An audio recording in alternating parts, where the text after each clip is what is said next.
Welcome back to my program. Did you see in the news that Toyota, the car manufacturer, worldwide car manufacturer, sells a lot of cars here in the United States, was fined $1.2 billion because they knew of defects in their car that caused the engine to go off, and as a consequence, the power brakes didn't work, the steering driving wheel didn't work, and they were a danger. And Toyota knew about it. They knew about it and didn't warn the owners of these cars. It was about 3 years before the time frame came in. They were fined $1.2 billion. Now, General Motors has the same problem.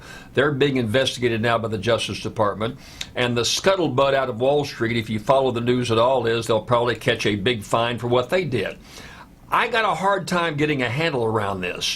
When you know that something that you produced can cause injury and death, as it did in many, many instances, and you hide that information, to me that's negligent homicide. That's just not a big fine. That is a criminal conviction. That is a criminal conspiracy, and you should be charged with a crime. And if you're found guilty, which it looks like these people were, they admitted it, that's why they paid the fine, then you should be convicted. You should go to jail.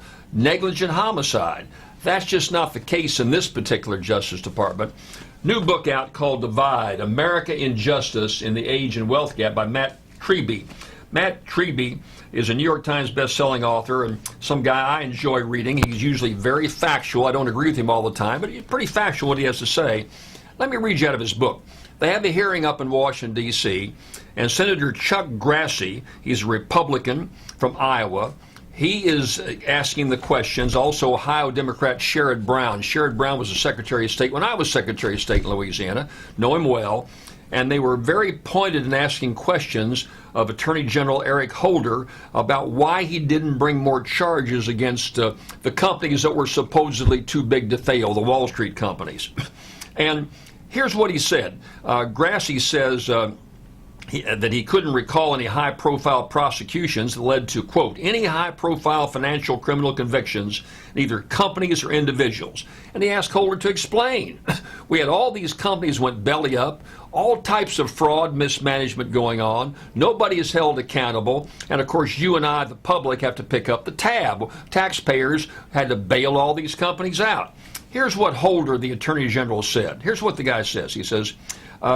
He says during this thing, it goes on to say, I am concerned that the size of some of these institutions becomes so large, he said, that it does become difficult for us to prosecute them. It's too difficult for us to prosecute them because they're too big. They're too big to fail. They can commit a crime. They can cause deaths in the case of Toyota. They can do all these outrageous things, but, you know, we got to be kind of careful because they're awful big. We don't know the ramifications.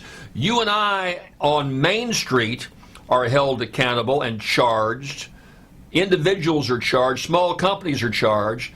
But if you get to be one of the big guys, you see, one of the big Wall Street guys, you're too big to fail. That's the attitude of this administration and this Attorney General. It's absolutely outrageous that these people that cause these crimes are not brought to trial, not convicted.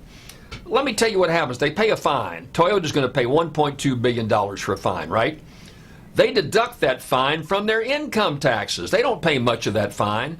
Toyota has $60 billion, didn't say million, $60 billion in cash reserve, $60 billion. The fine of $1 billion, $1.2 billion, it hardly scratches their reserves, not the value of the company. This is their reserves. Then they deduct the fine off their income taxes, so that means that you and I as taxpayers have to pay a heck of a lot more into the pot. You see what I'm saying?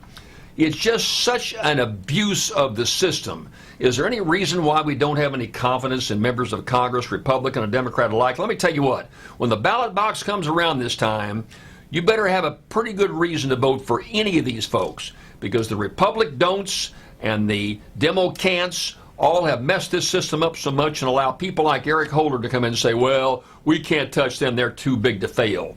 That's a lot of bunk, that's hogwash, and it shouldn't be allowed to happen. I'll be right back.